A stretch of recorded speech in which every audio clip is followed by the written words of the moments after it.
Hello viewers, now I get asked a lot of questions on this channel, and one that I've received recently is what moving averages should I use on the Renko charts? Which ones work the best? Well, in this video I'm going to try and answer that question, but also going to throw in some tips, some rules and some examples for you to give you a better understanding of how you can use moving averages very effectively on your Renko chart. So with that, let's get stuck into it.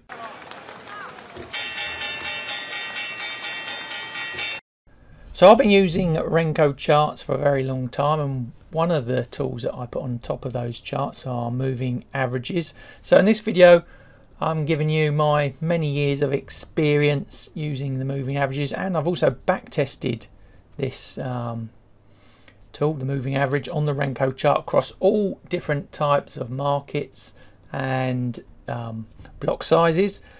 And I suppose the biggest, or one of the biggest tips I can give you is you've got to try and be as consistent as possible.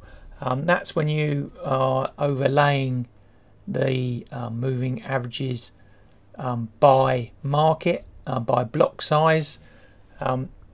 Do not, I suppose a big rule there, do not backfit the moving average to the chart. You're going to lose it. It's the same rule as you would in other charts, but please don't backfit.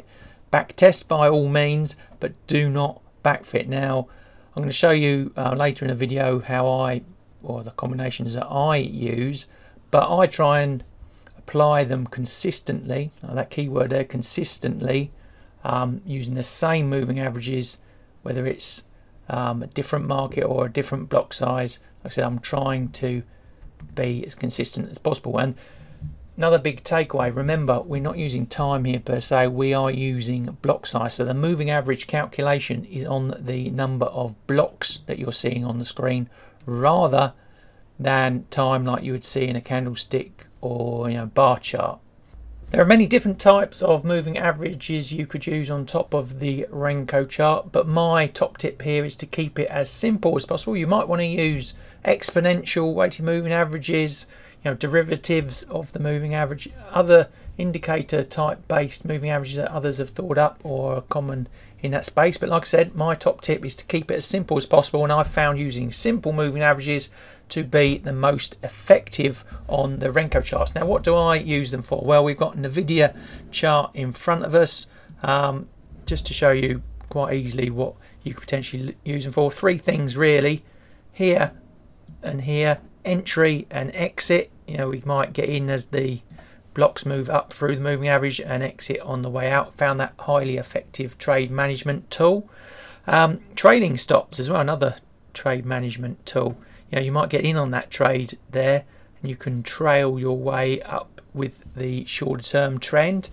So that's two ideas: entry, exit and the trailing stop. But also you might use it as a trend filtering process, so using something like the 50 or the 200 moving average there to determine what trend you are in.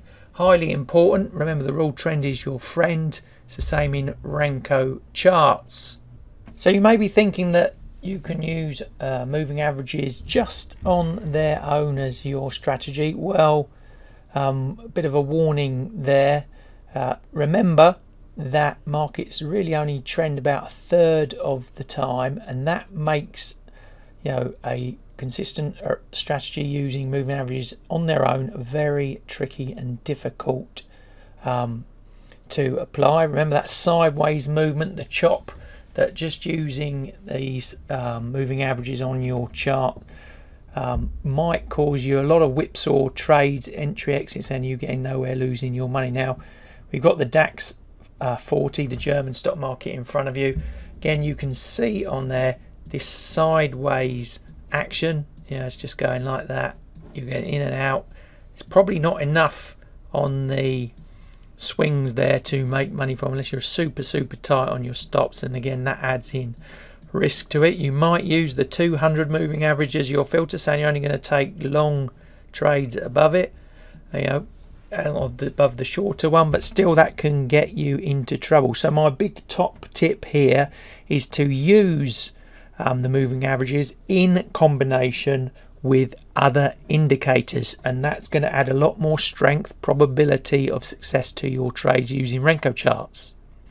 So here I've got that same DAX chart, just scrolled out a bit further, and I've got a slightly modified stochastic indicator down there at the bottom. When the white goes above the green, we buy, and vice versa. You might use other rules around the stochastic, you know, when it goes through the 80 and 90 levels, but this is what we're going to use for this example. You can see when you put that indicator on, it gives you more definitive entry point. Remember the rule of collinearity. I've mentioned that on my videos before. Don't put indicators together of the same background makeup. So the moving averages, that's based on the close, say the stochastic, that's more an average true range, so it's a good combination to put together. But here, for an example, we might look for the entry signals on the stochastic, but we want the trends to be positive for that trade, and we exit on the 10 moving average. Just a typical example there, but remember that rule, you know, look to add indicators in combination with the moving averages.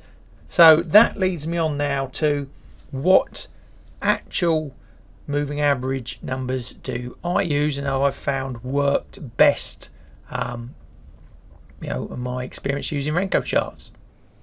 So you've probably guessed by now my favorite combinations or inputs to the moving averages. You could probably tell by the charts that we looked at already. My three favorites are the 10, the 50 and the 200. I've used other combinations, other inputs, but I found over time and down to back testing that the 10, the 50, 200 have served me the best. Now you might go away and do your own research and find different combinations have different numbers or different types of moving average that you use more effectively in that. But like I said, I'm just passing on my findings in the world of Renko and how I've made money consistently over time using these moving average inputs.